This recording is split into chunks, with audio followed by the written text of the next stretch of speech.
Welcome to Thenod, fresh and authenticist of the Sleepless Historian, where we unravel the epic tales of history's greatest civilizations. Today, we dive into the rise and fall of Assyria, the world's first true empire, a powerhouse of innovation, conquest, and ruthless ambition that shaped the ancient world from their awe-inspiring cities to their brutal military campaigns. We'll explore how Assyria carved out a legacy that echoes through time. Join us as we uncover the triumphs, tragedies, and untold stories of this Mesopotamian giant in a journey that promises to keep you sleepless with fascination. If you're as captivated by history's hidden chapters as we are, please show your support by liking, subscribing, and hitting that notification bell so you don't miss a single episode of Sleepless Historian. Drop a comment below and let us know where you're tuning in from, what time it is at your end, and what historic topic you'd love us to explore next. Your engagement fuels our passion for bringing these stories to life. So let's build this community of sleepless history lovers together. Tell us what's keeping you up tonight. Now let's begin the story. Before we step into the ancient world, take a moment to get comfortable. Dim your lights, find a cozy spot, and let the worries of the day slip away.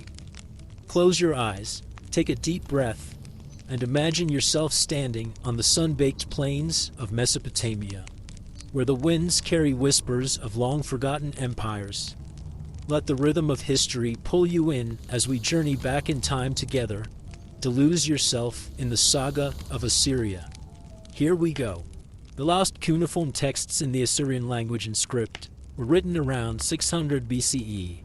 Some 700 years later, Babylonian cuneiform writing came to an end as well. The latest, clearly datable Babylonian tablet, an astronomical almanac from Babylon, is from 75 CE. From this moment onward, all that was known about the ancient civilizations of Mesopotamia, including the Assyrian Empire, came from secondary and tertiary outside sources, most notably the Hebrew Bible and the accounts of Greek and Roman historians.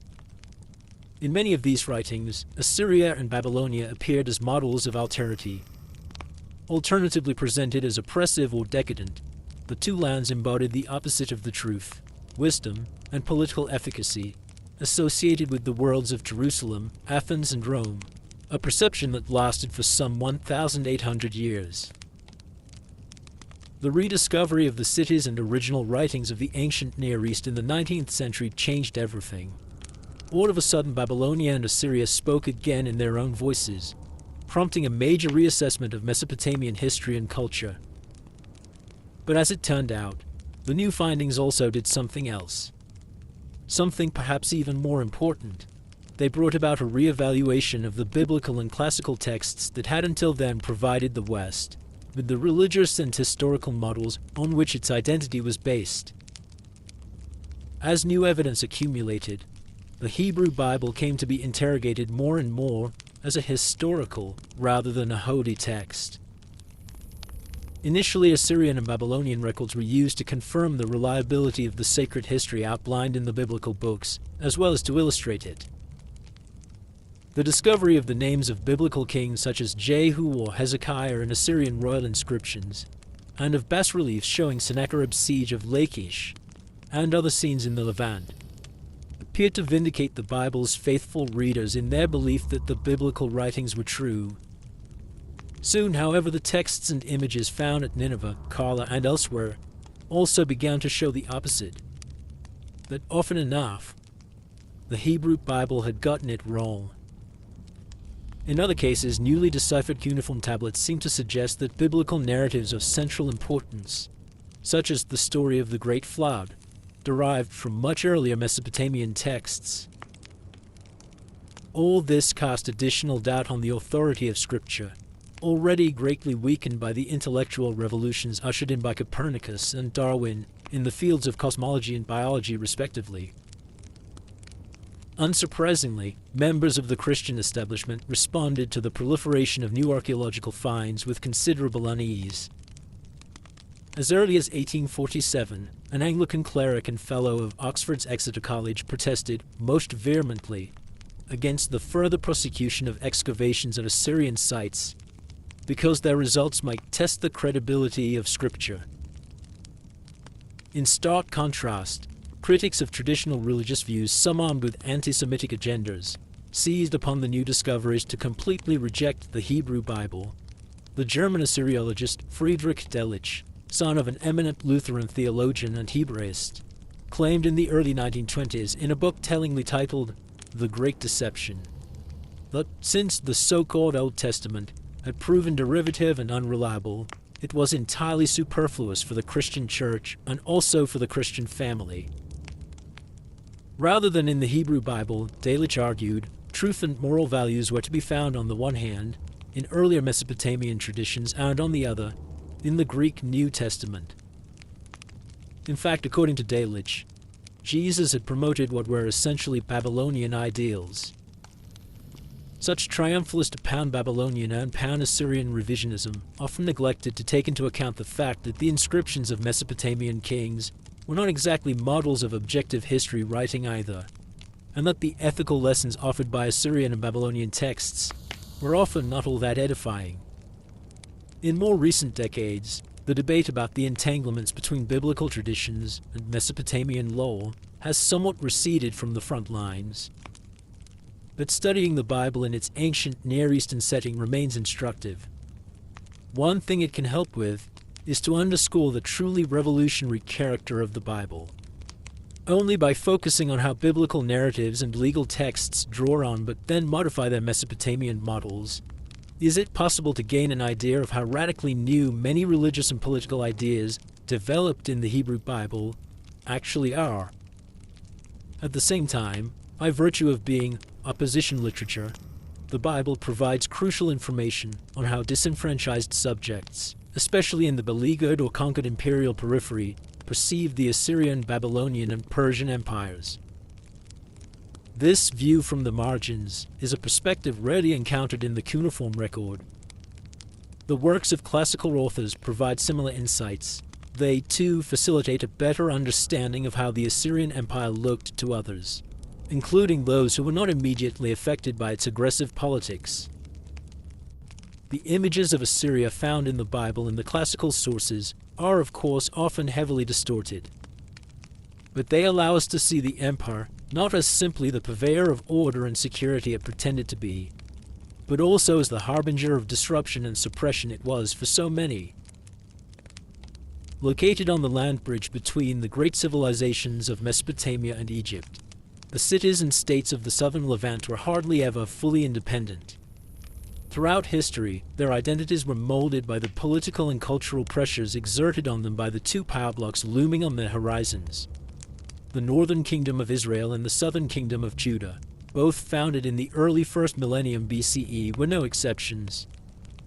They had come into existence during a period when Egypt, Assyria, and Babylonia were all comparatively weak. In time, Assyria's inexorable rise presented them with a brutal dilemma. Should they yield to or repudiate the demands made by the newly emerging superpower? When Tiglath-Pileser III, reigned 744 to 727 BCE, began to annex large swaths of land in the west, the rulers of the Kingdom of Israel decided to fight the Assyrian conquerors, with catastrophic results. In just a few years, Israel was reduced to a rump state, which ceased to exist altogether after Shalmaneser V conquered its capital Samaria in 722 BCE. Many Israelites were deported to central Assyria and other regions of the Assyrian Empire, while others found refuge in the Kingdom of Judah. Before long, though, Judah was under Assyrian pressure as well. It barely survived Sennacherib's attack on Jerusalem in 701 BCE, and remained an Assyrian client state until about 640 BCE. The Hebrew Bible describes these events in considerable detail. The Book of 2 Kings presents them in the form of a historical narrative, while several biblical prophets, starting with Amos, engage with them in more emotional and poetic ways. The Bible mentions Ashur, which usually stands for Assyria, some 150 times, names the imperial Assyrian kings Tiglath-Pileser III, Shalmaneser V, Sargon II, Sennacherib, Esarhaddon, and possibly also Ashurbanipal, Osnapar, identifies Sennacherib's son Urdu-Mulisu Adramelech as his father's murderer, and shows considerable interest in the city of Nineveh, Assyria's last capital. Its name appears 17 times in the Bible. Despite their generally anti-Assyrian stance, the biblical texts are remarkably ambivalent in their judgment of how the kings of Israel and Judah should face the threat posed by Assyria. There are not only tales of heroic resistance, but also pleas by prophets for a realpolitik aimed at self-preservation, even though this required accommodation and compromise with the Imperial aggressor. The sheer complexity of the political reasoning hints that much of what the Bible has to say about Assyria does indeed reflect Israelite and Judahite discourses regarding the Imperial Assyrian threat. At the same time, stories like the one about the angel of the Lord striking down in a single night 185,000 Assyrian troops in their camp show that the biblical accounts also include a good deal of historical fiction, most likely produced at a later stage in their editorial history and often informed by specific theological agendas. Regarding Assyria's final collapse, though, there is no ambivalence. The Book of Nahum portrays this momentous historical moment as a triumph of divine justice, particularly for the city of Nineveh. Ah, city of bloodshed, utterly deceitful, full of booty, no end to the plunder. Piles of dead, heaps of corpses, dead bodies without hand. They stumble over the bodies. Because of the countless debaucheries of the prostitute, gracefully alluring mistress of sorcery, who enslaves nations through her debaucheries, and peoples through her sorcery. I am against you, says the Lord of hosts, and will lift up your skirts over your face, and I will let nations look on your nakedness, and kingdoms on your shame. Although the Book of Nahum is styled as an oracle, professing to refer to events in the future, scholars almost unanimously agree that it was written after Nineveh's destruction in 612 BCE. Even so, it describes what at least some people in Judah may have thought about Assyria prior to the empire's collapse. In the quoted passage, Nahum uses a whole range of sexual metaphors to denigrate the Assyrian capital. This strategy may be an attempt to polemically allude to Nineveh's main deity, Ishtar, a notoriously sex-craved goddess. Apparently, the author of the Book of Nahum was acquainted with Nineveh's sacred rites and religious law, considered them an abomination, and rejoiced in their defilement. For the book's author, an empire that corrupt both politically and religiously deserved to be wiped out. The time when the kingdoms of Israel and Judah were shaken up by the rise of Assyria happens to be the earliest period for which biblical authors provide a significant amount of accurate historical information. Though the Bible includes stories that reach back into the Late Bronze Age and the subsequent era of collapse, when Israel emerged as an ethnic, and eventually also a political entity, it is evident that the biblical memories of these periods were vague. Hebrew historiography in a serious sense does not begin before the 8th century BCE, and the earliest Hebrew prophets whose pronouncements were handed down in writing were active during this time as well. The era of the Assyrian Empire, in other words, coincides with the first period in the formation of the Bible. This observation raises the question of Assyrian influence not only in the political but also in the religious sphere. The Bible leaves no doubt that the Assyrian Empire drastically reshaped the way Israel and Judah were governed. What is less clear is whether Assyria also had a formative impact on how the Israelites and Judahites viewed their God and his relationship with them and the world. There is no evidence to indicate that the Assyrians ever engaged in an active program of forcing subjugated people to worship Assyrian deities. To be sure, on special occasions, the newly conquered had to swear loyalty oaths by these gods, and they had to send largely symbolic amounts of foodstuffs to the Ashur temple in Ashur. But no temples exclusively dedicated to Assyrian deities, least of all Ashur, were ever built in the imperial periphery. It therefore comes as no surprise that the god Ashur is not mentioned a single time in the Bible. Genesis 10 talks about a figure called Ashur who, after leaving Babylonia, built Nineveh and Calah. This character, however, is not a god, but a fictitious human founder named after the land. The effects of the trauma of Assyrian imperial oppression on the religion of the Hebrews can rather be seen in more indirect ways. While the political and intellectual elites of Israel and Judah never found themselves confronted with the demands of some Assyrian god, they had to cope with the enormous and highly visible power of the Assyrian king. Resisting this power by means of military or political action was futile, and so the Hebrew priests and prophets did something else. They projected it onto their own god. This political theological transfer was a revolutionary move that inaugurated a new type of religion. We can see it at work in the pronouncements of the prophet Isaiah, who criticizes the Assyrian king's claims for universal rule and deplores his wish to gather all the earth as one gathers eggs that have been forsaken, while at the same time saying about Yahweh, "Holy, holy, holy is the Lord of hosts. The whole earth is full of his glory." Here, the God of the Hebrews seems to take on specific qualities of Assyrian authority. The clearest example of how God adopted features of the Assyrian monarch can be found in the biblical book of Deuteronomy, portions of which seem to be modeled on the loyalty oaths contained in Esarhaddon's succession treaty, which the Assyrian king imposed on his subjects when he nominated his son Ashurnasirpal as his heir in 672 BCE. Copies of the oaths, and of the curses accompanying them, were written on large clay tablets that bore the seals of several gods, and were put on display in major temples around the empire. One such tablet was discovered in 2009 by archaeologists from the University of Toronto, at the site of the ancient city of Colonia, on the Orontes River in the Levant. In all likelihood, Esarhaddon also sent a copy of his succession treaty to Jerusalem, capital of the Assyrian vassal state of Judah, where it was almost certainly translated into Aramaic or Hebrew and carefully studied. But then something happened that the Assyrians had not anticipated. Hebrew priests reapplied the stipulations of the treaty to their own god and claimed that he, and not the Assyrian king, deserved unconditional loyalty and obedience. The text the priests produced for this purpose was an early version of the so-called Deuteronomic Code, a collection of laws found in the Bible's book of Deuteronomy in chapters 12 to 28.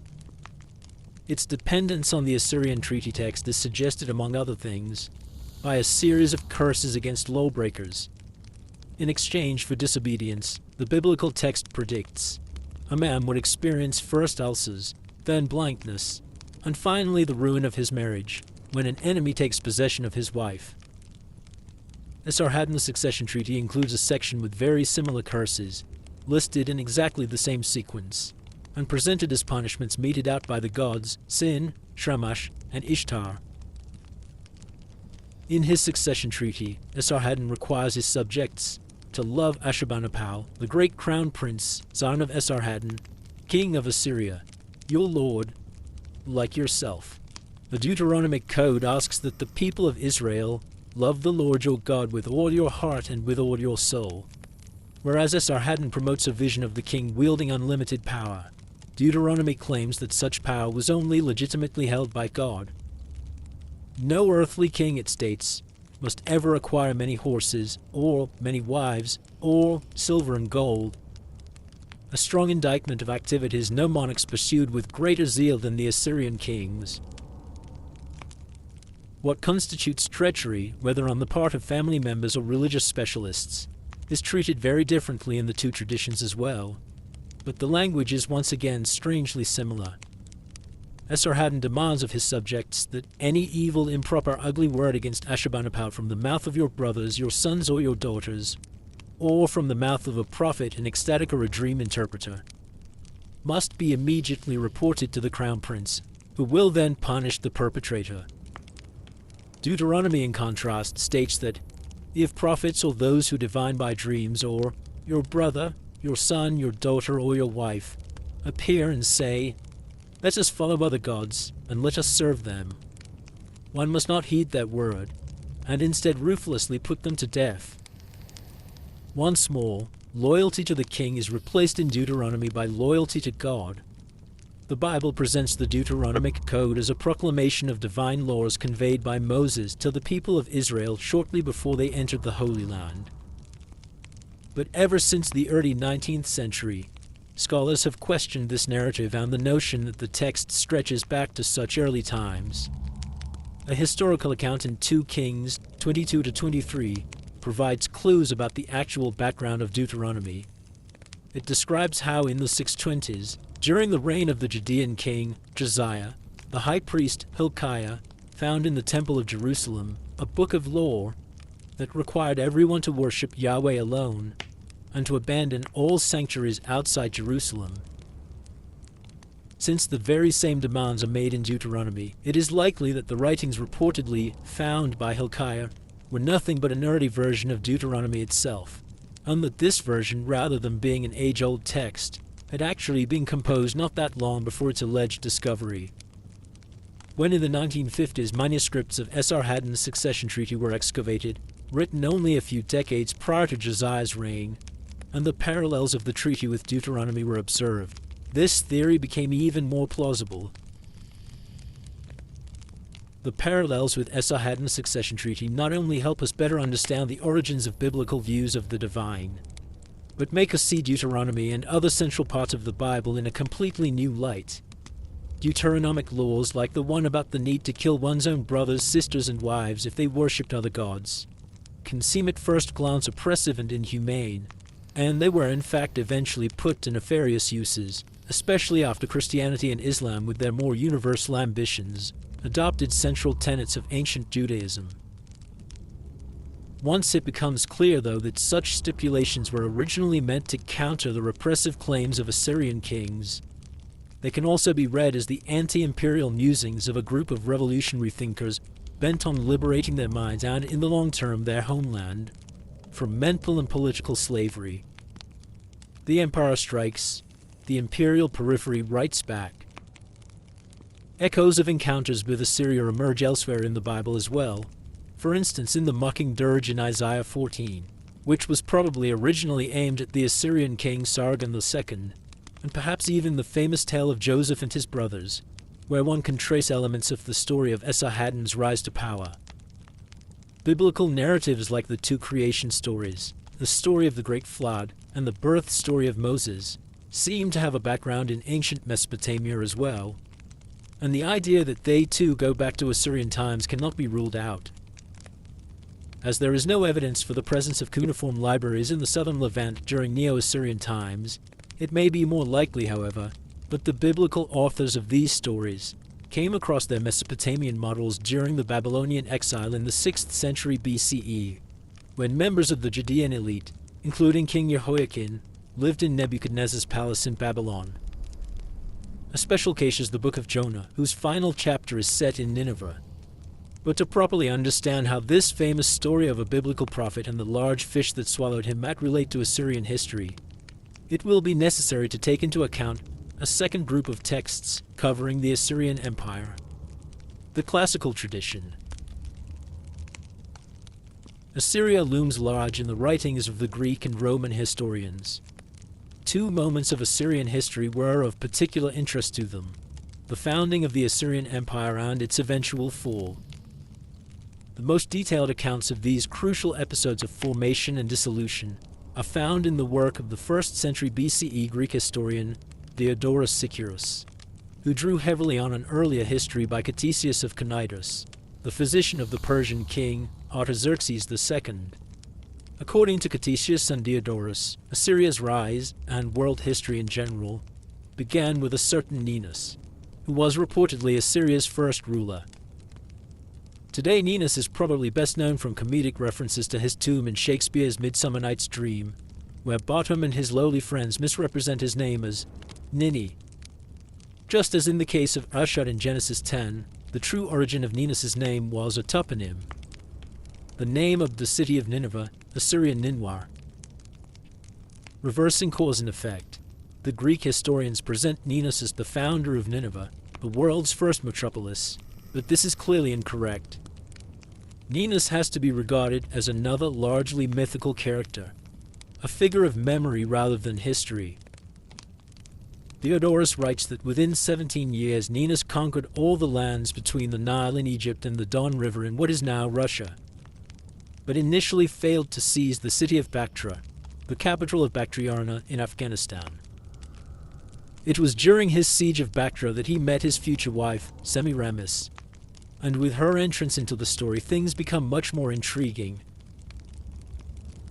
The figure of Semiramis is based on an actual Assyrian queen, the powerful Samuramat, wife of Shamshi-Adad V, reigned 823 to 811 BCE, and mother of Adad-Nirari III, reigned 810 to 783 BCE, who went on campaigns with her son and held the reins of power during the early years of his reign. The Semiramis saga, as recorded by Ctesias and Diodorus, adds a lot of curious and even bizarre features to the image of this powerful royal woman. In some respects, it turns her into an Orientalist fantasy, aimed at reinforcing Greco-Roman stereotypes about an effeminate, despotic, and violent East. The story begins with Semiramis' birth in the city of Ashkelon on the eastern Mediterranean coast. Her mother, Dakito, is a Syrian goddess who has indulged in an affair with a good-looking youth. Deeply ashamed of her carnal union with a mortal man, Dakito exposes her baby daughter in the wilderness, and then throws herself into a nearby lake, assuming the body of a fish with a human head. The situation of the motherless and abandoned little girl seems hopeless, but against all odds, Dakito's daughter survives. She is nurtured by doves, and then recovered by a group of shepherds, whose head man calls her Semiramis, after the word that in the language of the Syrians means dove, Diodorus explains. Semiramis is raised by the shepherds and becomes a great beauty. When an Assyrian officer, Ornis, on business in the Levant, sees her, he immediately falls in love with her and takes her as his wife. But his marital felicity is short-lived.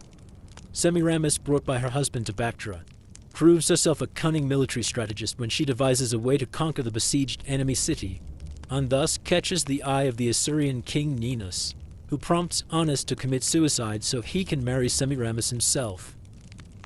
For a while, Ninus and Semiramis rule together. Following Ninus' death, Semiramis assumes the leadership of the Assyrian Empire alone.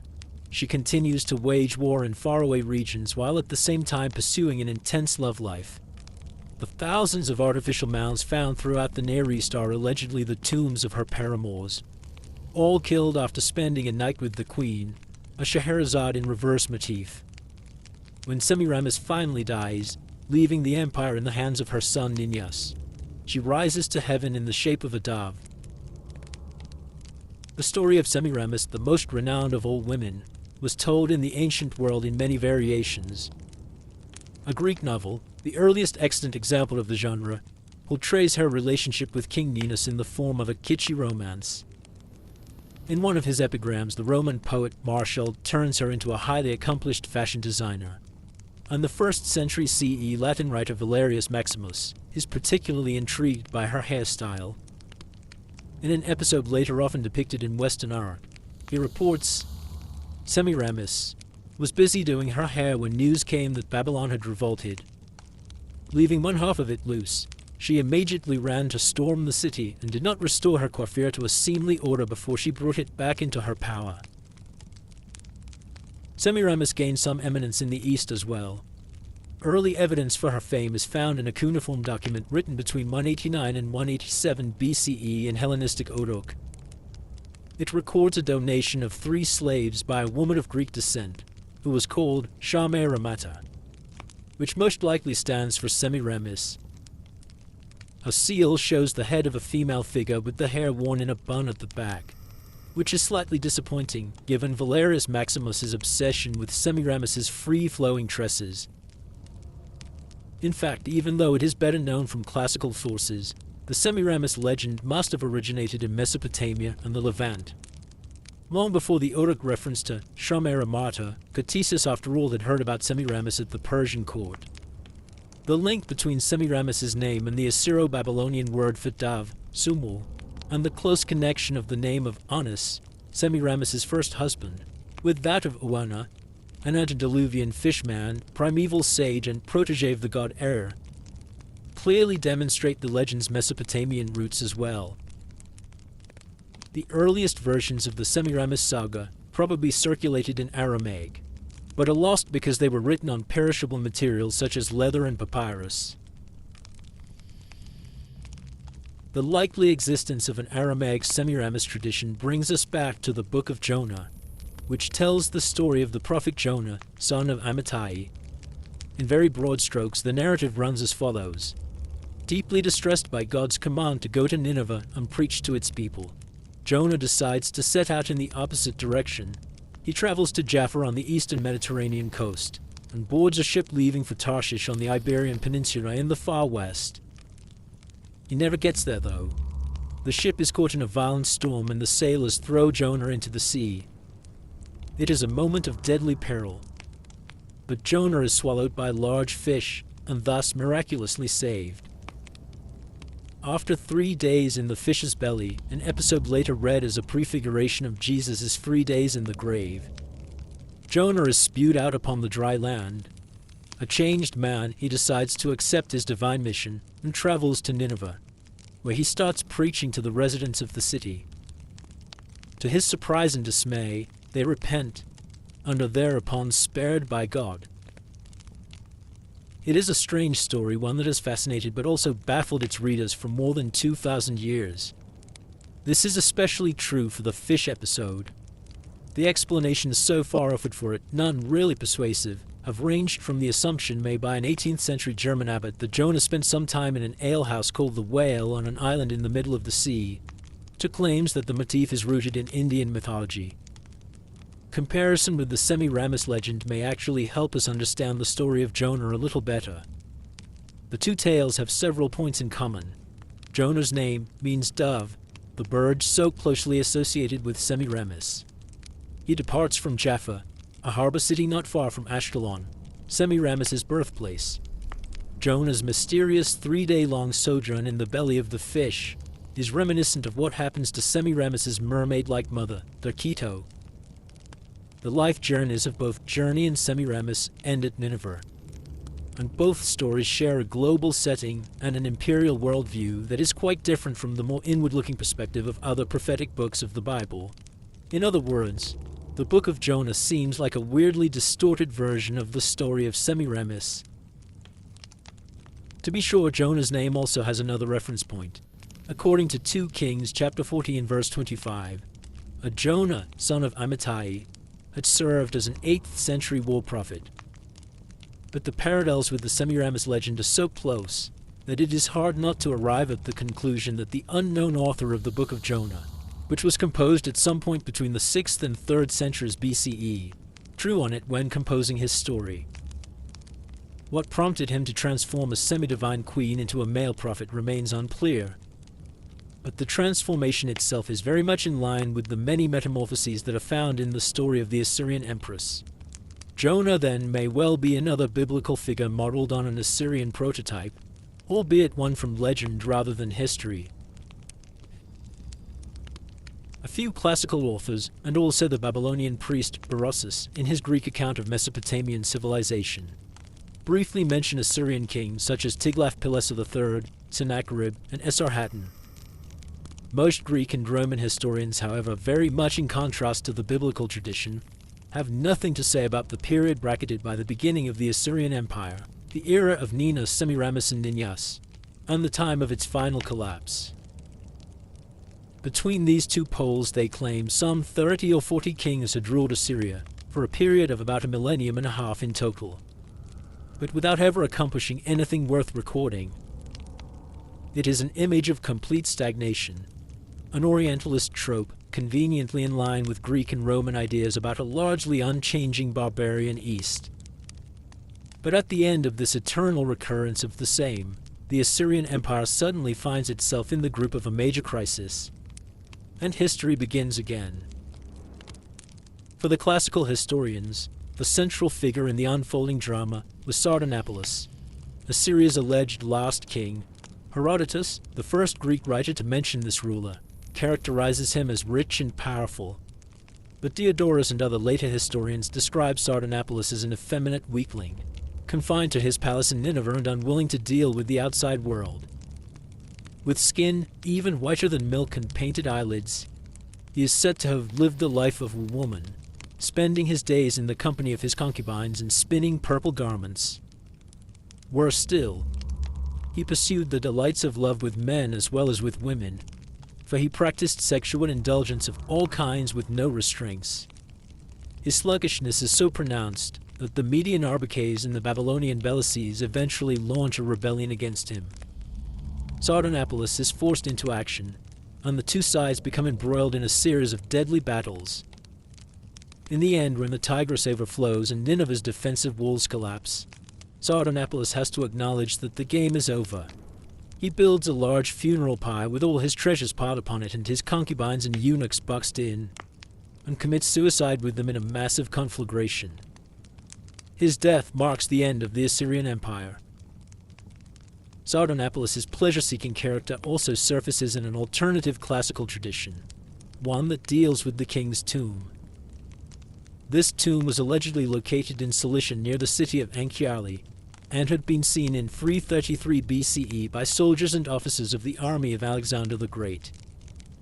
According to the Greek historian Aristobulus, a friend of Alexander who accompanied him on his campaign to the east, the tomb was decorated with a figure, with the fingers of the right hand brought closely together, as if snapping them, and inscribed, in Assyrian letters with the words, Sardanapalus, the son of Anakindarxes, built Anchiali and Parsus in a single day. Eat, drink, and love. The rest's not worth even this. By this, meaning the snap of a finger. What is described here actually resonates with some genuinely Assyrian motifs. The snapping of the fingers could be an allusion to a characteristic gesture found on many Assyrian royal stelae. The Assyrian king extends the forefinger of his right hand in an act of worship, and the reference to food, drink, and merrymaking is strikingly similar to the prophecy in the name of the goddess Ishtar that saved the Assyrian king Ashurnasirpal in 653 BCE from having to go to war against Tereman of Elam. The key passage of the prophecy already quoted earlier reads, "You shall stay in the place where you currently are, eat food, drink wine, make merry, and revere my divinity. In the meantime, I will go and accomplish this task." As a matter of fact, the name Sardanapalus is a distorted form of Ashurnasirpal, and the two kings have a lot in common in other respects as well. To be sure, the Greeks supplied their Sardanapalus with a number of features that can yet again be considered the result of an orientalizing, othering. And they got certain things badly wrong. Ashurnasirpal was not the last king of Assyria. He did not die in a conflagration, even though his brother Shamash-shum-ukin did, and he had no tomb in Cilicia. But Ashurnasirpal was indeed reluctant to go to war, nominated his chief singer as eponym, and relied heavily on eunuchs. And he is the only Assyrian king who had himself depicted reclining on a bed and banqueting with his queen. That beds were important to him is also indicated by a letter in which he asks scholars from Borsippa to send him tablets describing 4 stone amulets for the head of the king's bed and the foot of the king's bed.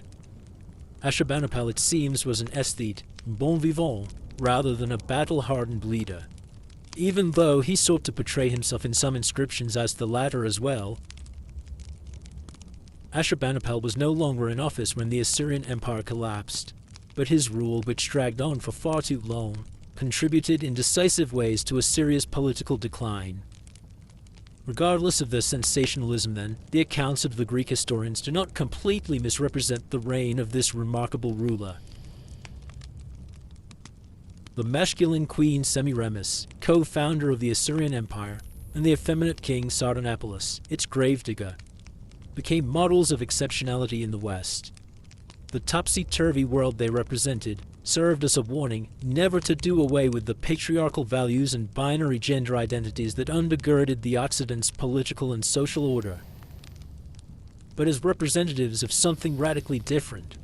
The two characters also had the potential to fascinate and open up new horizons.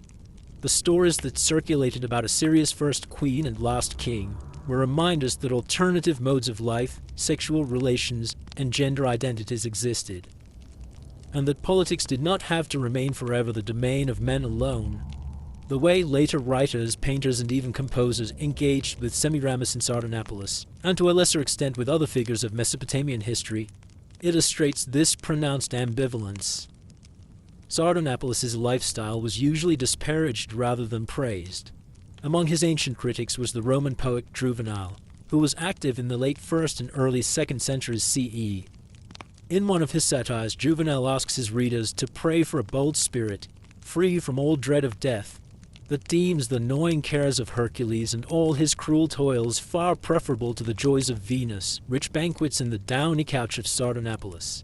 The plume of Sardanapali became a trope so popular that the Middle Ages credited Sardanapalus with the invention of the feather-bed. A compelling idea if one takes the historical Ashurnasirpal's actual obsession with the divine into account. The most famous pictorial elaboration of the motif is Eugène Delacroix's 1827 painting, The Death of Sardanapalus, which shows the king with his slain concubines, horse, and treasures around him, reclining on a huge bed that seems to slide menacingly toward the spectator. But unlike Juvenal, Delacroix portrays the king with a certain degree of sympathy. By so carefully arranging the tableau of his own final departure, Sardanapalus becomes in the picture a kind of model artist in his own right.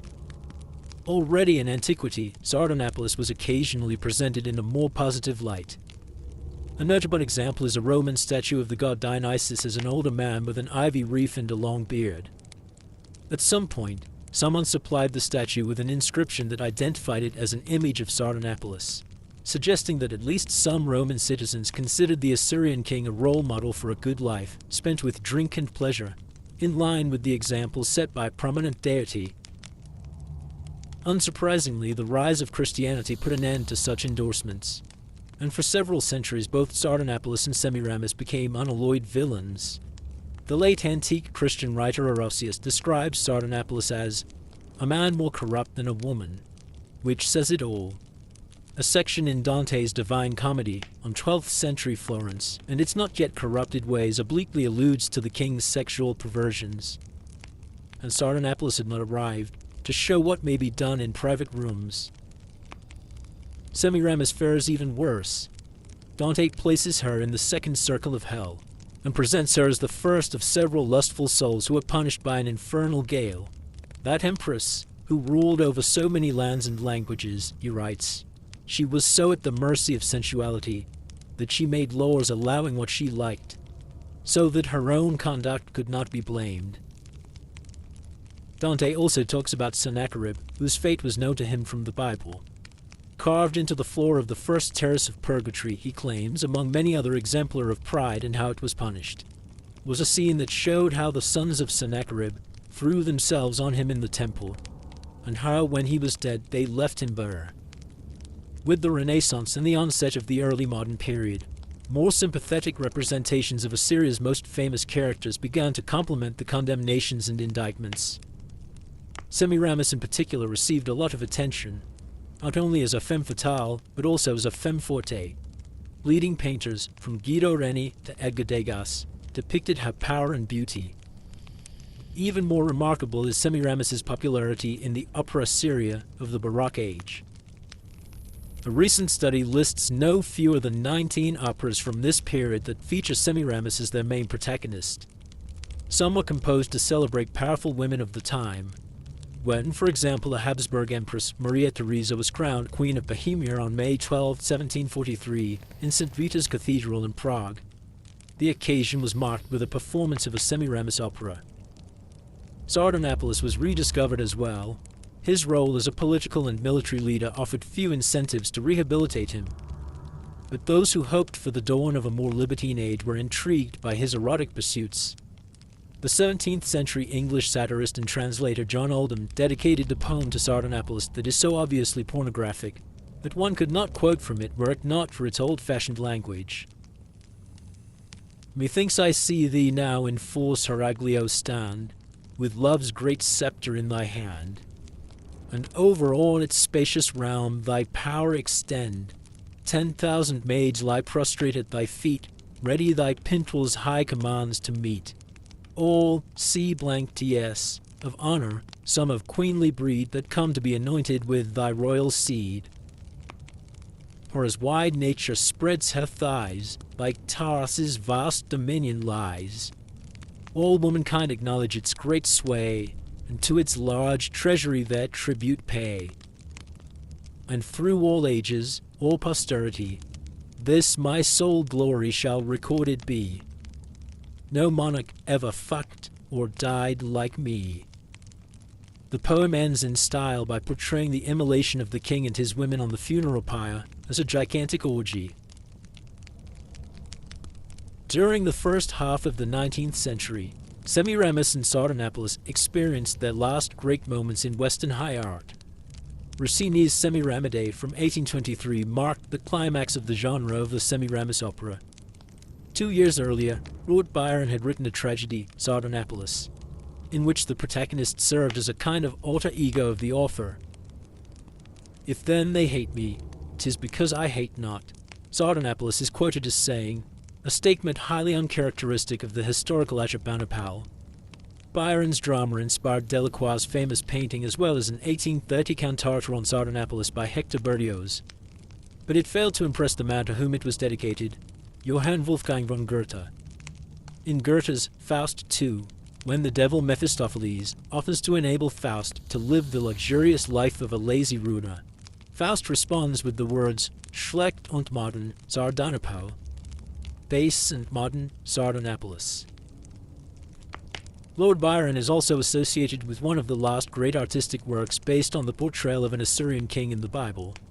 Written in a galloping anapestic meter, his 1815 poem, The Destruction of Sennacherib, which begins with the much-quoted line, "The Assyrian came down like the wolf on the fold," draws on 2 Kings chapter 19 verses 35 to 36, when it ascribes the Assyrian defeated Jerusalem to a direct divine intervention. For the angel of death spread his wings on the blast, and breathed in the face of the foe as he passed. And the eyes of the sleepers waxed deadly and chill, and their hearts but once heaved, and forever grew still. In the wake of the rediscovery in the mid-19th century of Assyria's authentic history, the biblical and classical accounts of the Assyrian Empire lost much of their authority. Assyria's semi-legendary rulers suddenly had to compete with the empire's real monarchs. Since these monarchs lacked the magnetism of the former, Semiramis, Sardanapalus, and the biblical Sennacherib, however, were never entirely sidelined. Paintings, poems, novels, musical compositions, and eventually even movies continued to feature them. But most of the works in question were the Lytton Strachey's 1915 anti-war essay, Sennacherib and Rupert Brooke, Arthur Honegger and Paul Valera's musical melodrama, Semiramis from 1934, or the Italian sword and sandal film, Io Semiramide from 1962, failed to gain broad acclaim. As time went by, Semiramis's important role as the Oriental femme fatale par excellence was more and more taken over by the Egyptian queen Cleopatra. Sennacherib and Sardanapalus fell into even greater obscurity. One central event in the history of the 20th century looks, however, as if it might have been inspired by the Sardanapalus saga. Adolf Hitler's suicide, with wife and dog, on April 30, 1945, in the Führerbunker of the Reich Chancellery in Berlin, seems like a farce-like reenactment of the Assyrian king's self-immolation, especially in view of the subsequent burning of the bodies. That it was really modeled on it deliberately or in some subconscious way cannot, of course, be proven. 18. The Second Destruction. On February 25, 2015, the militant Islamic State group, also known as the Islamic State of Iraq and Syria, ISIS, posted a video on its social media channels. Its first scene shows the Nergal Gate on the north side of the ancient city of Nineveh. Inside the gate can be seen a beautifully carved monumental bull colossus made of hard stone. The footage proceeds to document in painful detail the work of a man in black clothing, standing on a platform and armed with an electric drill, as he systematically destroys the head of the sculpture, cutting deeply into its fine facial features and its carefully grafted beard. Another man standing next to the colossus and wearing traditional Islamic garb explains in an Arabic dialect that marks him as coming somewhere from the Arabian Gulf. The Prophet Muhammad commanded us to shatter and destroy statues. This is what his companions did when they conquered lands. Since God commanded us to shatter and destroy these statues, idols, and remains, it is easy for us to obey. We do not care what other people think or if this costs us billions of dollars.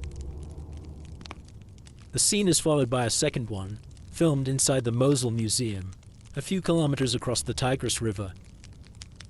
Men in strange attire are shown toppling Assyrian and Parthian statues and smashing them with sledgehammers, while verses from the Quran are recited and a voice off-screen sings in the style of a traditional nasheed. Hell is filled with idols and wooden images. Demolished the statues of America and its clan. Thus began the second destruction of Assyria's great capitals more than 2.5 millennia after the first. Just like in 612 BCE, the winged bulls in the gate buildings of Nineveh's city walls succumbed to an enemy whose deadly force they could not withstand. Rage against the global modern world had been converted into an attack on the ancient remains of the first global empire, with catastrophic results. The perpetrators put into practice what the loathsome Per Ubu had only fantasized about in Alfred Jarre's satirical play, Ubu in Chains. We shall not have succeeded in demolishing everything unless we demolish the ruins as well. The conditions for the disaster had been created when, on June 10, 2014, to the surprise and horror of much of the world and many Iraqis, ISIS seized the city of Mosul. On June 29, ISIS's leader, Abu Bakr al-Baghdadi, used Mosul's Great Mosque to announce the establishment of a new Islamic caliphate. All of a sudden, what had once been the heartland of the Assyrian Empire was under the control of an extremely violent military group dead set on a mission of ethnic and cultural cleansing. The movement that would later develop into the Islamic State had been founded in 1999 by the Jordanian jihadist Abu Musab al-Zarqawi.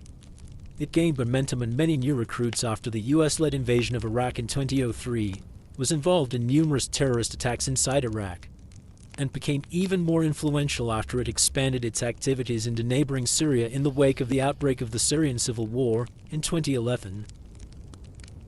In 2013, after the movement rebranded itself as ISIS, it took control of the Syrian city of Raqqa, which became its de facto capital for more than 3 years. It was in Raqqa that ISIS initiated its radical program of cultural mass destruction. During the previous 10 years, many religious shrines, archaeological sites, museums, and monuments in Iraq and Syria had been damaged or destroyed as the result of looting, shelling, and the implementation of military installations, with all sides engaged in the ongoing conflicts sharing part of the blame. But what ISIS started shortly after having seized Raqqa was something fundamentally new. The group began to deliberately tear down cultural heritage sites that it deemed incompatible with its Salafist ideology. On March 26, 2014, ISIS militants demolished one of its first targets, the Shiite shrine of Uwais al-Qarni in Raqqa. Numerous other Shiite shrines and tombs were to follow. ISIS militants likewise attacked Christian churches and monasteries, Sufi shrines, and places holy to the religious community of Yazidis. Although Syria has no Assyrian archaeological sites on the scale of Nineveh or Karla, some Assyrian period artifacts were destroyed as well during the early phase of ISIS's assault on history.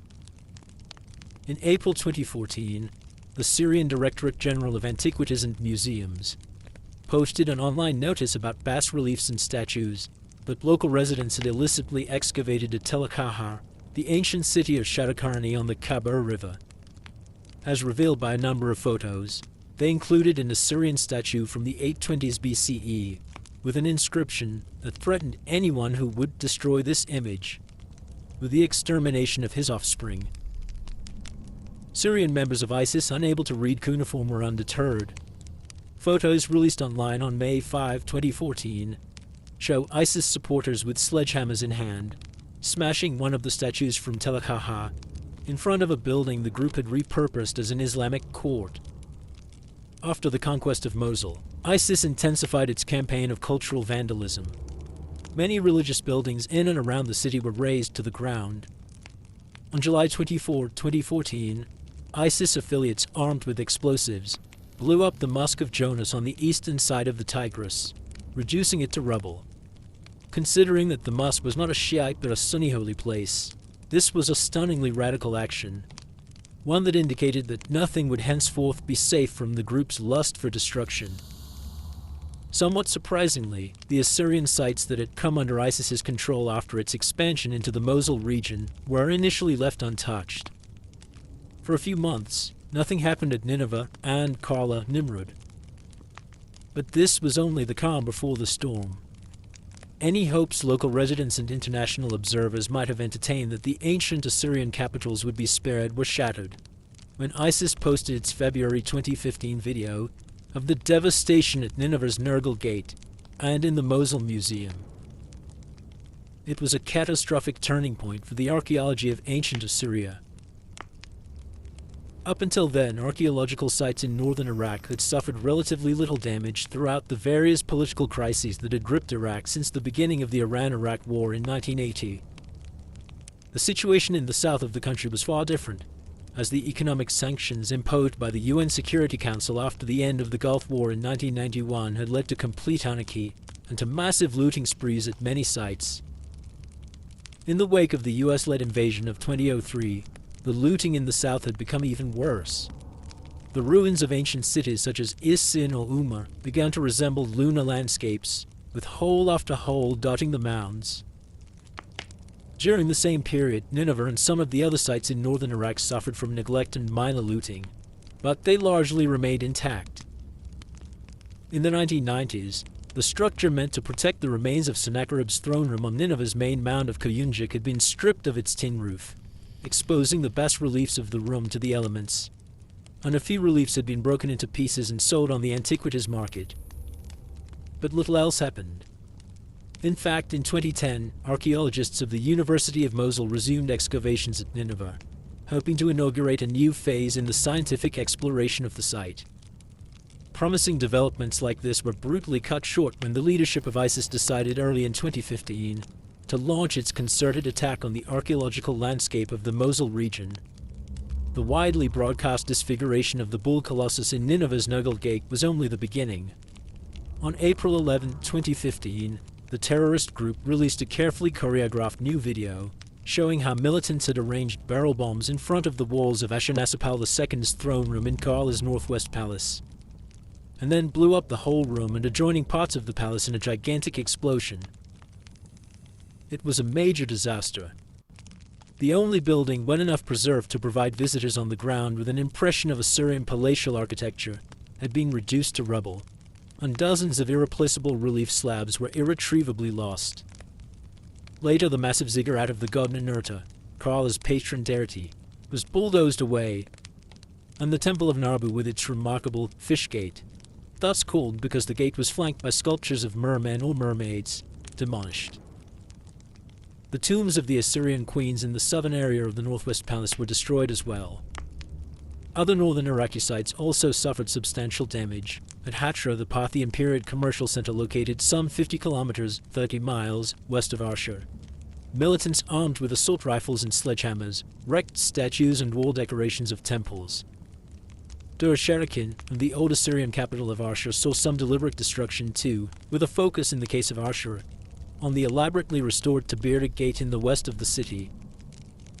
At Nineveh, two additional city gates, the so-called Adad and Mashki gates, were leveled by bulldozers. Since they were, for the most part, modern reconstructions, this was a loss not quite as catastrophic as others. But the dismantling of the remaining bas-reliefs from Sennacherib's throne room suite on Koyunjik at some point in April or early May in 2016 was another devastating blow. Along with acts of deliberate destruction, ISIS engaged in the extraction of Assyrian artifacts for commercial purposes.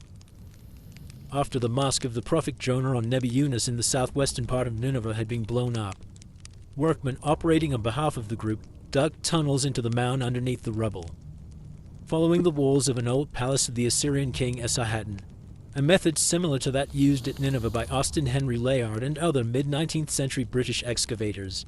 They were hunting for archaeological treasures that could be put up for sale. A document in Arabic found after the liberation of Mosul reports that, thanks to a favor granted by Allah on Sunday the 28th of Ragab, 1436, May the 17th, 2015, in the course of excavation work in two spots on Tel Nebi Yunus, pieces of an Assyrian brick inscribed in ancient cuneiform were discovered in the first spot, and a massive winged bull came to light in the second spot, and we ask Allah for guidance and success. The document was addressed to the Ministry of Natural Resources, which the Islamic State had established to sell oil, minerals, precious metals, and antiquities. Even terrorists have their bureaucracy. For a while, the head of this ministry was a senior ISIS leader best known under his nom de guerre, Abu Sayyaf al-Tunisi.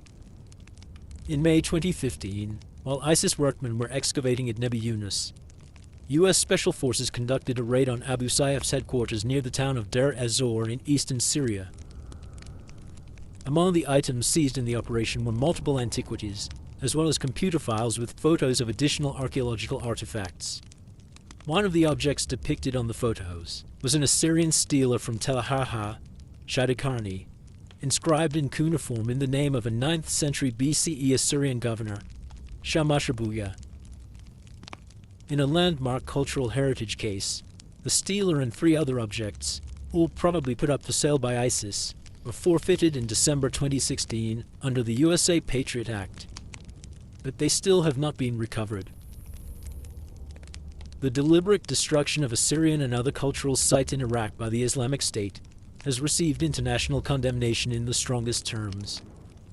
A resolution adopted by the United Nations General Assembly on May 28, 2015, called it a war crime, and the Director General of UNESCO at the time, Irina Bokova, spoke of cultural cleansing. Such assessments are certainly appropriate, but they do not answer a crucial question. Given that it would have been much more lucrative for the group to just stick to looting and selling antiquities, which it did as well, what was it that prompted ISIS to commit these acts in the first place and then widely broadcast them? While the February 25, 2015 ISIS video described at the beginning of this chapter provides some clues, a more extensive explanation is found in an article published in 2015 in the 8th issue of Dabiq, a professionally made English-language propaganda magazine freely distributed by ISIS on the Internet. The article attempted to justify the attacks on Nineveh, Harthra, and the Mosul Museum. Last month, the soldiers of the Caliphate, with sledgehammers in hand, revived the sunnah of their father Ibrahim, alayhi salam, when they laid waste to the Shirki legacy of a nation that had long passed from the face of the earth. They entered the ruins of the ancient Assyrians in Rilayat Ninawa and demolished their statues, sculptures, and engravings of idols and kings. This caused an outcry from the enemies of the Islamic State, who were furious at losing a treasured heritage. The Mujahideen, however, were not the least bit concerned about the feelings and sentiments of the Kuffar.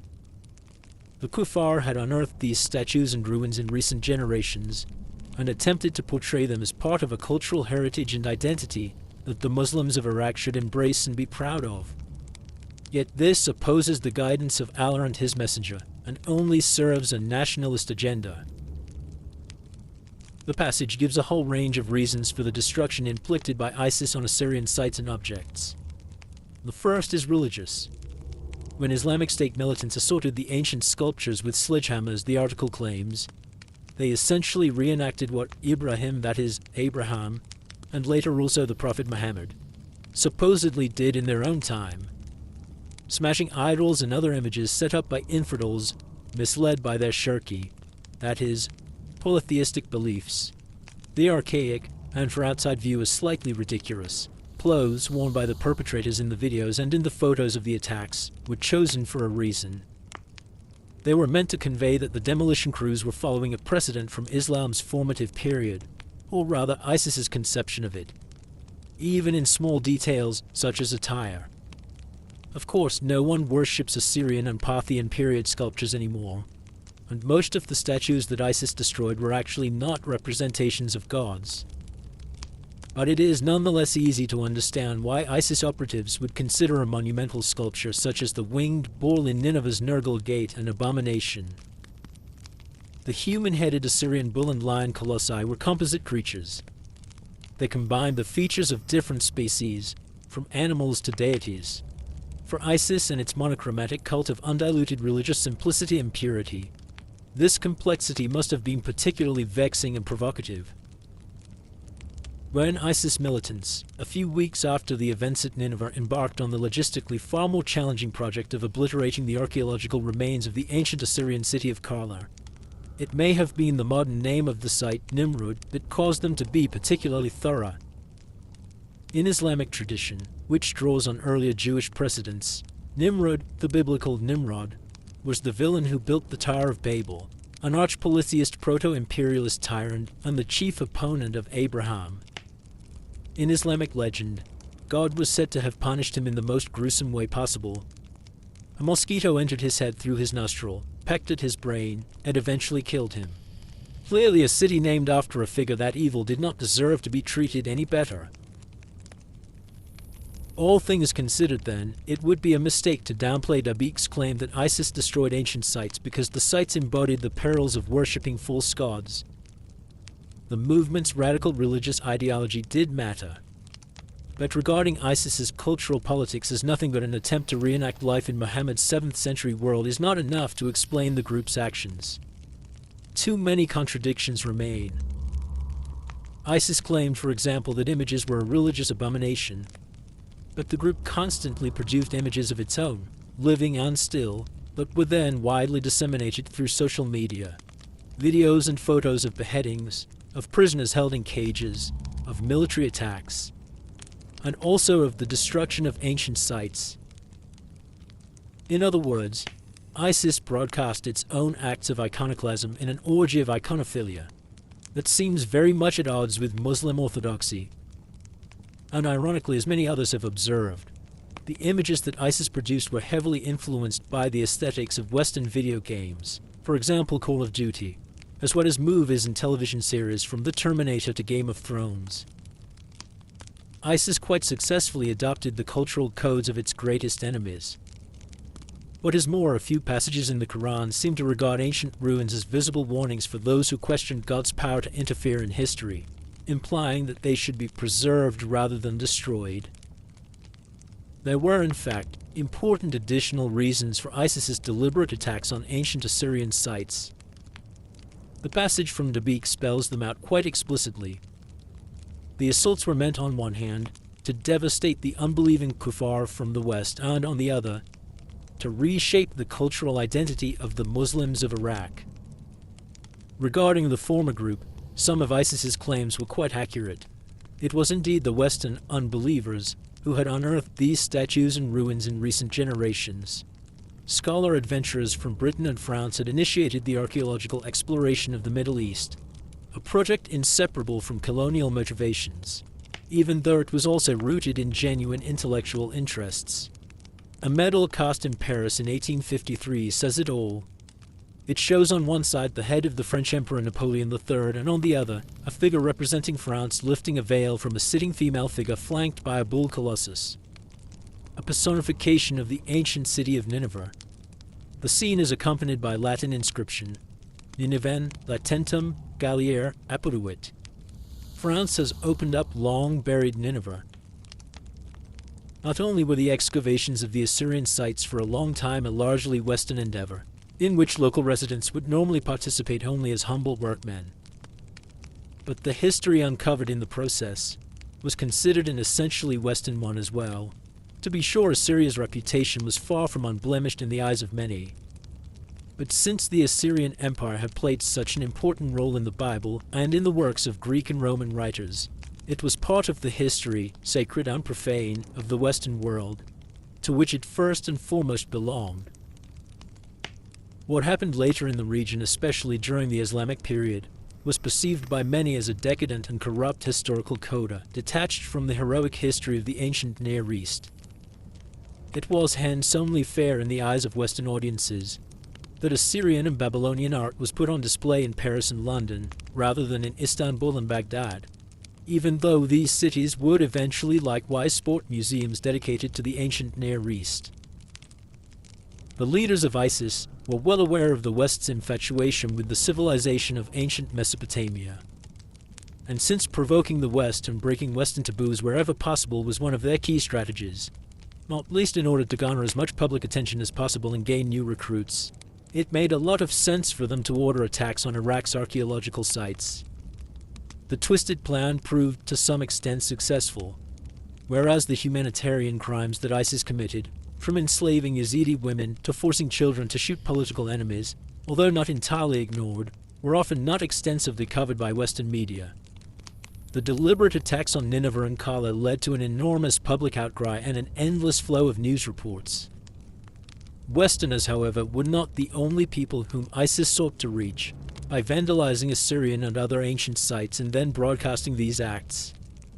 As the Dubik article explains, there were also the Muslims of Iraq, who, swayed by a nationalist agenda, were in danger of considering such sites part of their own cultural heritage and identity, rather than being Muslims alone. Indeed, modern attempts at nation-building in the post-Ottoman Middle East, in Iraq and Syria, as well as in Iran, Lebanon, and Israel, have often tapped into the ancient history of the region. In the case of Iraq, with its randomly drawn modern borders, it proved particularly challenging to turn its people into a nation that transcended deep-rooted sectarian and ethnic divisions. From early on, the country's rulers found it therefore useful to celebrate the ancient civilizations that had once flourished in the land as a potentially unifying element and to promote their study. The state of Iraq had been founded in 1921 out of the merger of the Ottoman provinces of Basra, Baghdad, and Mosul. 5 years later, in 1926, the Baghdad Archaeological Museum, later renamed the Iraq Museum, was established, with the British traveller and political officer Gertrude Bell serving as its first director. The museum displayed both Babylonian and Assyrian artifacts, but initially remained a fairly low-key institution. During the years between 1932 and 1958, when Iraq was an independent monarchy, Pan-Arabism dominated attempts to form a national identity in the country. After the revolution of 1958 had turned Iraq into a republic, though, Iraqi political leaders began to put more and more emphasis on the country's glorious pre-Islamic past. In 1959, General Abd al-Karim Qasim introduced a new Iraqi flag, in which the star of the Mesopotamian goddess Ishtar was merged with the sun disk of the god Shamash, a symbol also used as a watermark on Iraqi banknotes. When the Ba'ath Party regained power in 1968 after a 5-year hiatus, officials stressed Iraq's Mesopotamian roots with even greater vigor. New excavations were sponsored, new museums built, and some of the ancient temples, palaces, and gates at Babylon and Nineveh reconstructed.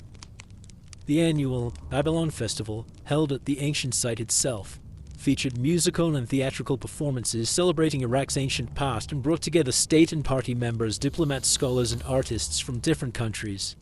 The political nature of the festival found expression in its mottos, which ranged from Nebuchadnezzar yesterday, Saddam Hussein today, to from Nebuchadnezzar to Saddam Hussein, Babylon is rising again.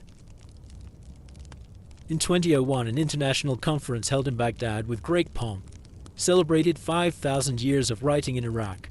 It was opened by Iraq's Deputy Prime Minister and Acting Minister for Foreign Affairs, Tariq Aziz, an Assyrian Christian. Saddam Hussein, Iraq's brutal dictator from 1979 to 2003, was particularly fond of the Babylonian kings Hammurapi, the great lawgiver who turned Babylon into a major political player, and Nebuchadnezzar II, the conqueror of Jerusalem. But Assyria loomed large in his imagination as well. Billboards put up near Nineveh displayed Saddam as a new Ashurnasirpal, hunting lions from an Assyrian-style chariot. And in 2000, Saddam, of all people, anonymously launched the kitschy romance novel, Zabibar wal Malik, Zabibar and the King, that celebrates, not without political undertones, the love relationship between a powerful Assyrian king and a Semiramis-like married woman of great beauty and intelligence. Assyria featured prominently on Iraqi banknotes and stamps. Between 1958 and 1979, the back of a 10-dinar note depicted an Assyrian winged bull and an Assyrian priest. After 1990, 10-dinar notes displayed an engraving of the Assyrian king Ashurnasirpal riding a horse. And a 1,000-dinar stamp issued in 2011, 8 years after the US-led invasion of Iraq, showed the reconstructed entrance to Ashurnasirpal II's palace in Karla, the very building that ISIS would blow up with so much dedication only 4 years later.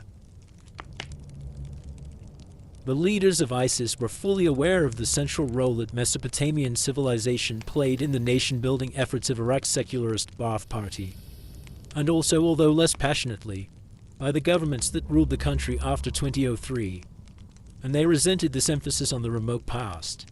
The caliphate that ISIS wished to create was bound to transcend the artificially drawn borders of the Middle Eastern nation-states, and was supposed to be rooted in Islam alone.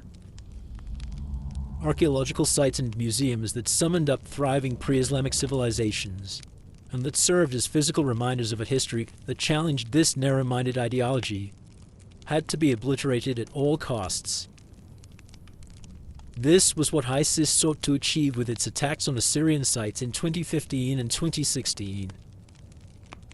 Yet even though the group succeeded in doing an enormous amount of physical damage, it failed in the end in its endeavor to wipe ancient Mesopotamia from the mental map of the Iraqi people. The Unite for Heritage campaign that Director General Irina Bokova of UNESCO launched during a visit to Baghdad in March 2015 received significant support from many Iraqis, and in November 2015, the Iraqi Postal Service issued yet another set of stamps with Assyrian themes, created by the Iraqi artists Saad Ghazi.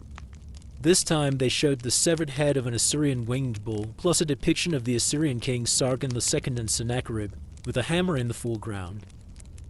In an adjacent text in Arabic and English, they were called "The Crime of the Destruction of Iraqi Antiquities." Outside Iraq as well, a variety of events sought to keep the memory of Iraq's cultural heritage alive, and to decry the actions that had been taken in the attempts to eradicate it. In London, in a particularly evocative example, the Iraqi-American artist Michael Rakovitz created a sculpture of a massive winged bull that was based on the lost Assyrian bull colossus from the Nergal Gate.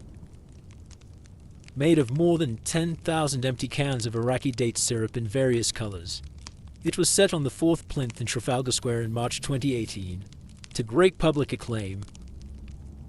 On the ground in northern Iraq, the situation has changed too. No longer do ISIS militants roam freely across ancient Assyrian sites such as Nineveh, Karla, or Ashur. In July 2017, Iraqi government troops, allied with Kurdish and international forces, retook the city of Mosul, successfully completing an arduous and bloody operation that had, tellingly, been dubbed, "We are coming, O Nineveh, Kadamun Ya Enor." The archaeological sites in the region have been secured. Experts are studying the damage, and attempts are being made to stop the process of restoring structures that have not been irretrievably lost. Initiatives such as the Narrated Network, founded by University College London Professor Eleanor Robson, are trying to empower local stakeholders, Iraqi archaeologists, curators, and educators, and to help them safeguard the cultural heritage of their homeland. Even excavations have resumed in northern Iraq. One of the paradoxes of archaeological fieldwork is that the knowledge gained through it results inevitably from destruction. In order to dig down into the past, one must first remove the upper layers. In that sense, the demolition of the Mosque of Jonas on top of the mound of Nebi Yunus at Nineveh, and the creation of a network of tunnels underneath the rubble by ISIS workmen searching for ancient treasures, was not only a disaster but also an opportunity. What ISIS had done enabled a team of German and Iraqi archaeologists, under the direction of Peter Migros and Stefan Mohr from Heidelberg University, to conduct systematic excavations at the site for the first time ever. Since 2018, these excavations have produced new insights into the architecture and function of one of Assyria's most important monumental buildings, a palace with an adjoining arsenal constructed and used by the Assyrian kings Sennacherib, Esarhaddon, and Ashurnasirpal. The finds made in various rooms of the building included the upper part of a scepter with Egyptian motifs, another testament to Assyria's fascination with the land on the Nile, and cuneiform documents from the archive of the wife of Sin-Sharu-Ishkun, Assyria's last king. Despite all the setbacks then, and even though fundamentalists and iconoclasts may continue to resist it, the quest to better understand ancient Assyria continues. Future excavations, whether on the ground in Iraq or in museum and university collections all over the world, will confirm some of the arguments made in this book, disprove others, and reveal some completely new and unexpected aspects of Assyrian history. Much is still to be learned about the world's first empire, its political organization, the ways in which it helped create a more global economy and new communication networks, and how it coped with and was eventually overwhelmed by a whole set of challenges. Many of these, from epidemics to climate change to the rise of populist leaders, remain pressing issues today, issues that can be better understood through the study of earlier instances in which they occurred. Epilogue. A fairy tale from the collection of the Brothers Grimm tells of a poor fisherman who lives with his wife in a modest hut on the sea. One day the fisherman catches a flounder that turns out to be an enchanted prince. The flounder asks to be set free, and the fisherman obliges, but when he returns home his wife scolds him for not having asked the magical fish for a nice house in return for his release. The fisherman goes back to the sea and his wish is granted. But the fisherman's wife is still not content. She asks next to live in a palace, and then to become king, emperor, and pope. Every time the fisherman returns to the sea, which grows more and more fierce, and every time the flounder gives him what he asks for. But when at the end, at his wife's request, the fisherman tells the flounder that she wants to be like God, the flounder responds with a terrible storm churning the sea. Just go home. She is sitting in the old hut again. Assyrian history followed a similar trajectory. It began in the 3rd millennium BCE with the small city-state of Ashur. As time passed, Ashur became, first, a powerful territorial state, on a par with Babylonia and Egypt, and then, in the middle of the 8th century BCE, a massive empire that ruled large parts of Western Asia. But in the late 7th century, within no more than just a few years, it totally collapsed, never to be restored, except for the city where everything had started, where elements of Assyrian culture and religion survived for another 800 years. After that, the world's first empire lived on only in the memory of later civilizations and the legends of the Church of the East. Based on tens of thousands of cuneiform texts and other artifacts excavated at Assyrian and other sites, this book has tried to give an up-to-date account of what is now known about Assyria, and the Assyrian Empire in particular. Toward its end, one last question remains. What really was the Assyrian state? Was it an oppressive machine that exploited the riches of its neighbors, or, at least in some respects, was it also a force for good? Scholars and other students of Assyrian history have so far given very different answers. The Assyriologist Joe Ann Skurlock, while acknowledging that imperialists may not always do the right thing, emphasized that, at least in the judgment of the biblical prophets, who she claims knew what they were talking about, the Assyrians represented the best that empires and indeed human governance had to offer. But other voices, following in the footsteps of Jacques de Morgan's pithy 1909 statement, Ashur was its god, plunder its morals, material pleasure its goal, and cruelty and terror its means, have repeatedly stressed the empire's dark sides. In 2016, the archaeologist Susan Pollock, criticizing what she considered a pro-Assyrian bias in modern scholarship, decried a lack of interest in the suffering of the victims of Assyrian wars. Jonathan Jones, an art critic at The Guardian, said that when parsing from the British Museum's Assyrian galleries to the graceful grandeur of ancient Egypt, or the Greek gods exhibited nearby, he sensed a greater human richness. He felt that Egypt and Greece were civilizations. Assyria was not. Finally, to quote an example from popular culture, in Larry Argonic's Cartoon History of the Universe, the reader encounters an Assyrian king who asks himself in despair, "Oh dear, what shall it be today? Flay, flog, mutilate, impale, or put them on leashes in doghouses?" Such negative verdicts, however, especially when paired with much more generous assessments of other civilizations, do not seem entirely fair. To be sure, the Assyrians could be brutal and proud of it. Yet one could say to Jones that behind the beauty of the Parthenon marbles and the exquisite elegance of pharaonic art in the Egyptian galleries of the British Museum, lie histories often no less bloody than that of Assyria. The Romans likewise were hardly more humane than the world's first empire. The Roman philosopher and statesman Seneca, in his Epistolae Moralis, is very clear about this. We check manslaughter and isolated murders, but what of war and the much vaunted crime of slaughtering whole peoples? There are no limits to our greed, none to our cruelty. Much the same applies to the modern colonial empires which claim to civilize the millions they oppressed, and to better the lives of those they all too often robbed, terrorized, and slaughtered. Compared to these empires of hypocrisy, the Assyrians' open celebration of plunder, torture, and military conquest was at least honest. It also does not help to equate the Assyrians with the Nazis, as Jones did in another article. The Assyrians never launched a program aimed at the mass murder of specific ethnic groups. Essentializing the ancient Assyrians is, in general, better avoided.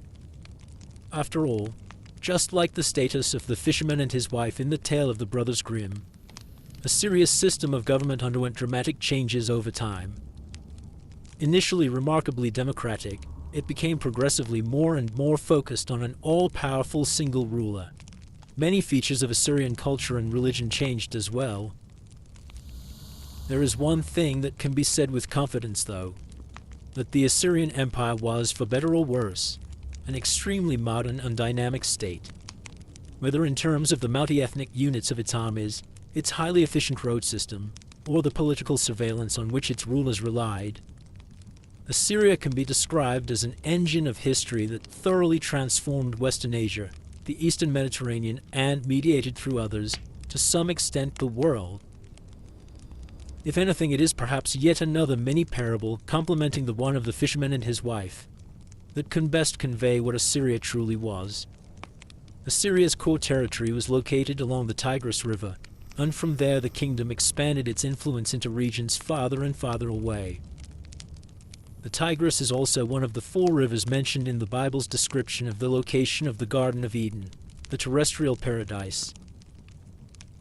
In his Theses on Philosophy of History, the German critic and philosopher Walter Benjamin describes how the angel of history, a figure based on a painting by Paul Klee, is confronting a terrible storm emerging from the biblical garden. The angel's face is turned towards the past, where we perceive a chain of events. He sees one single catastrophe which keeps piling up wreckage upon wreckage and hurls it in front of his feet.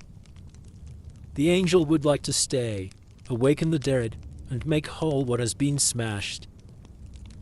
But a storm is blowing from paradise. It has got caught in his wings with such violence that the angel can no longer close them.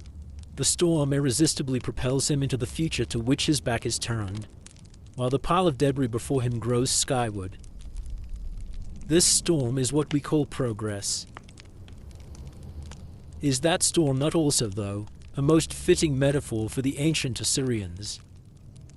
In many ways, the Assyrian Empire did bring progress. But in its wake, it also piled up a vast mountain of debris. Cities devastated, lives destroyed, and cultures derailed.